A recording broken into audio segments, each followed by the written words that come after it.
અતિવૃષ્ટિમાં 21 જિલ્લાને પેકેજ જાહેરાત કરવામાં આવી। અતિવૃષ્ટિમાં સૌથી વધારે નુકસાન અમરેલી જિલ્લાને થયું છે। કૃષિ મંત્રીએ નવા વર્ષની અંદર એક ગામડાની મુલાકાતમાં અમરેલી જિલ્લામાં સ્વીકાર્યું અને ટૂંક સમયમાં જ અમે જાહેરાત કરશું એવું પ્રલોભન પણ આપ્યું। નવા વર્ષની અંદર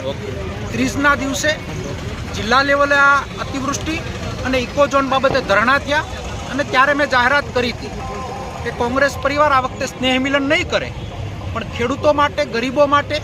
વંચિતો માટે ધરણા પ્રોગ્રામ કરીને આ કુંભકર્ણની સરકારને જગાડવાનો પ્રયત્ન થશે ને એના ભાગરૂપે રાજુલા જાફરાબાદના આ વિસ્તારના ખેડૂતો માટે અતિવૃષ્ટિમાં સહાય પેકેજ નહીં પણ દેવા માફી અને ઇકોઝોનની અંદર ખાંભા તાલુકાના ગામડાઓનો ખોટી રીતે જે સમાવેશ કરવામાં આવ્યો છે એને નાબૂદ કરવાની વાત સાથે આજે કોંગ્રેસ પરિવાર, રાજુલા કોંગ્રેસ પરિવાર,